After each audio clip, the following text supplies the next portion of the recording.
साथियों, दिल्ली में जंतर मंतर पर जब प्रोटेस्ट हुआ तो कई छात्रों के खिलाफ मुकदमे दर्ज किए गए। कारण बताया गया कि छात्रों ने आगजनी की, पुलिस के साथ मारपीट करी, कई सरकारी संसाधनों को नुकसान पहुंचाया।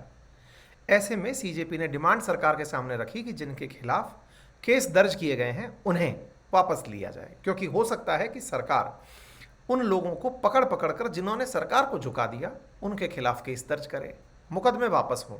सरकार ने अपनी तरफ से आश्वासन भी दिया था कि हाँ साहब, हम मुकदमे वापस ले लेंगे।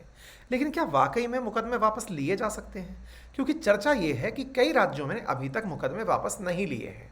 कई राज्य प्रोटेस्टर्स को ढूंढ ढूंढ कर गिरफ्तार कर रहे हैं। ऐसे में बड़ा सवाल ये बनता है कि एफआईआर जब दर्ज होती है तो आखिर वो होता क्या है? एफआईआर में ऐसा क्या होता है? तो सबसे पहली बात है कि जब एफआईआर दर्ज होती है ना, तो सरकार ये मानती है कि आपने स्टेट के खिलाफ कोई कार्यवाही की है, आपने कोई कृत्य ऐसा किया है जो सरकार के खिलाफ है। आपने अगर सरकारी संपत्ति को नुकसान पहुंचाया, किसी व्यक्ति के साथ मारपीट की, हत्या, डकैती, कुछ भी, छिनैती, जो भी की, स्टेट ये मानता है, सरकार ये मानती है कि आपने हमारे खिलाफ किया, तो इसके खिलाफ होती है पुलिस जांच।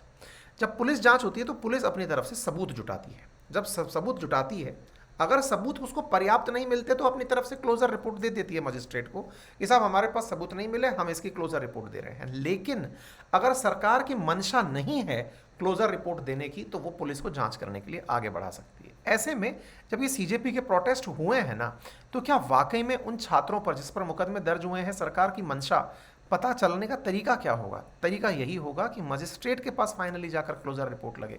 कई बार सरकारी आश्वासन तो दे दिए जाते हैं कि केस नहीं होगा, लेकिन आपको फाइनली जाकर आश्चर्य होगा कि कई बार इन मामलों में एफआर नहीं लगती, कई बार क्लोजर रिपोर्ट नहीं लगती। और नहीं लगने का बड़ा कारण क्या है कि वो जांच चलती रहती है। बहुत सारे राजस्थान के ऐसे मुकदमे हैं जो गुर्जर आंदोलन से जुड़े हुए हैं।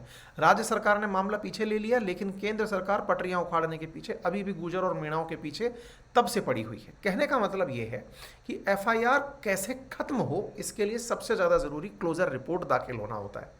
मुकदमा वापस लेने के लिए सरकार खुद लिख कर दे कि साहब हम वापस ले रहे हैं, और उस समय कोर्ट मान जाए कि हाँ मुकदमा वापस लिया जा सकता है, तब जाके मुकदमे वापस होते हैं। ऐसे में आज जब सरकार सीजेपी को ये कह सकती है कि हाँ हम मुकदमा नहीं करेंगे, ये इसका मतलब है कि हम कोर्ट में आपकी पैरवी नहीं करेंगे। अगर एफआईआर दर्ज हो चुकी तो अब वो प्रक्रिया शुरू हो चुकी है, पुलिस जांच करेगी, पुलिस जिम्मेदारों को पकड़ पकड़ कर ले जाएगी।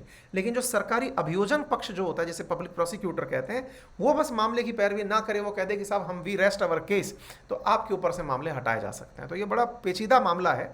सरकारी बयानबाजियों में अगर किसी से ये कहा जाए कि आपके ऊपर मुकदमा दर्ज नहीं होगा, ये कितना सही कितना गलत, ये तो आफ्टर ऑल कोर्ट के द्वारा ही पता चलता है।